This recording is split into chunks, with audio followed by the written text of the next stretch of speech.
The morning sun shimmered over the city skyline as Daniel Reed, a powerful CEO of a multi-million-dollar tech company, stepped out of his sleek black car.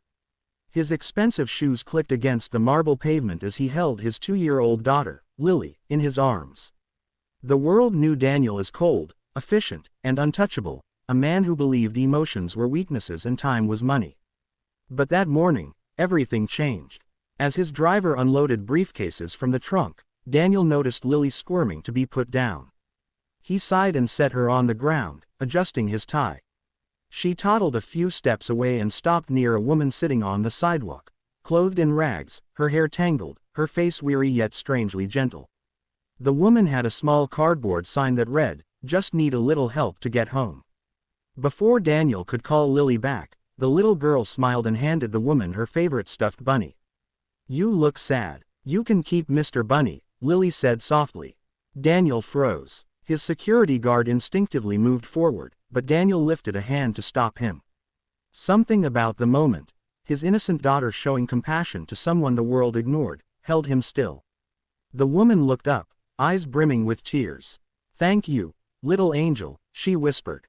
Then, as her gaze met Daniel's, her expression shifted from gratitude to shock. She covered her mouth. "Daniel," she said in disbelief. He blinked, confused. "Do I know you?"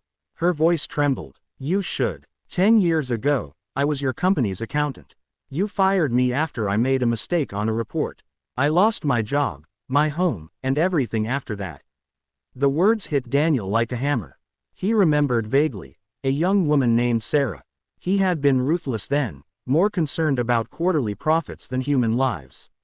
"I didn't know things got this bad," he murmured. Sarah smiled sadly. "Life happens. I made my peace. Don't worry about me." But her trembling hands told another story. Lily tugged Daniel's sleeve. "Daddy, can we help her? She's nice." For a moment, the CEO inside him wanted to walk away. He could write a check and feel good about himself.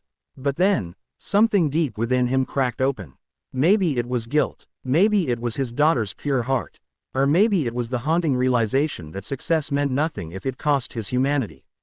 Daniel knelt beside Sarah. "You said you just need help to get home. Where's home?" Sarah hesitated. "A small town outside the city. I just need a bus ticket, maybe a meal." Daniel stood up and said, "You'll have more than that." That evening, Sarah sat at a table inside Daniel's office, clean, fed, and wearing new clothes his assistant had bought. Daniel had called HR, arranged a position for her in the finance department, and personally promised to mentor her. When she tried to protest, he said quietly, "You once worked for me, Sarah. Now let me work for you." Her eyes filled with tears. "I don't know what to say." "Say you'll forgive me," he replied. She nodded, smiling for the first time in years. Later that night, Daniel tucked Lily into bed. She looked up and whispered, "Daddy, Mr. Bunny made her happy." Daniel kissed her forehead. "You did, sweetheart. You reminded Daddy what really matters." He stepped out of the room, glancing at the framed company motto on his wall, "Innovation above all." He took it down and replaced it with a new one the next morning, "Kindness first. Always." From that day on, Daniel's company became known not just for its technology but for its heart. And whenever someone asked what changed him, he'd smile and say, "My daughter gave away a toy, and taught me how to be human again."